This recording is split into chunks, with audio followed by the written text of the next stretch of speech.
មតាមនុស្សមានចិត្តស្មងតែងតែรู้ក្នុងការគិតថាត្រូវធ្វើយ៉ាងម៉េចដើម្បីមនុស្សជាទីស្រឡាញ់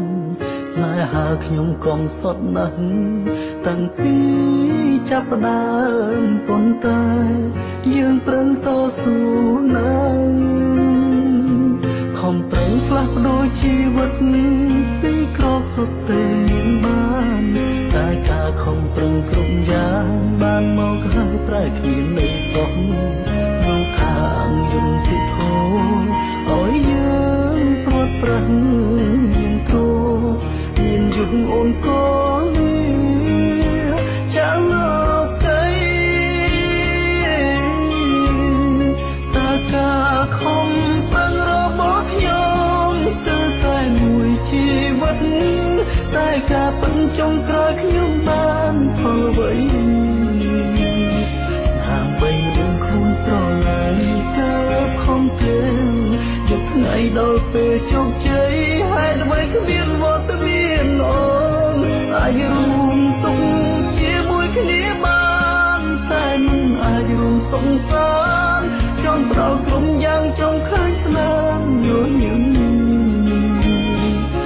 ឆាំចាចូលបងលេងមកយំស្រែករកមកគេទៅយួរទ្រពធនអ្នកជួយខ្ញុំឡើងបាន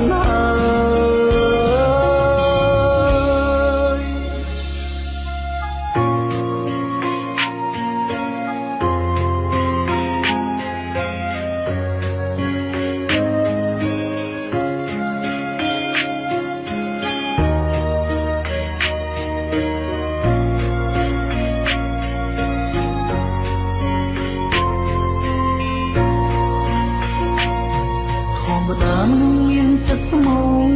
តែងតែรู้ក្នុងការគិតថាត្រូវធ្វើយ៉ាងម៉េចដើម្បីនឹងជាទីស្រឡាញ់ស្នេហាខ្ញុំក៏សត់ណាស់តាំងពីចាប់ផ្ដើមប៉ុន្តែយើងប្រឹងតស៊ូណាស់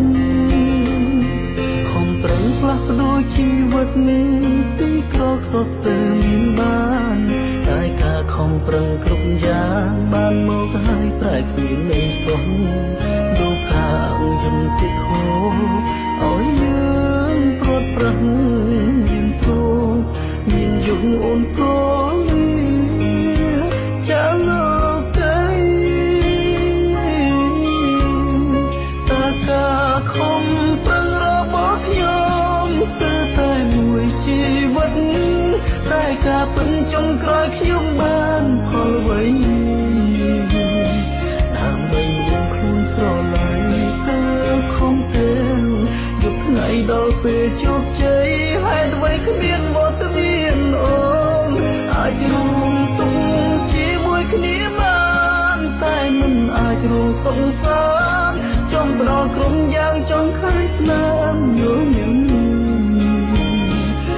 ឆាំចាចូលបងលេងមកយំស្រែករកមកគេទៅយួរទ្រពធ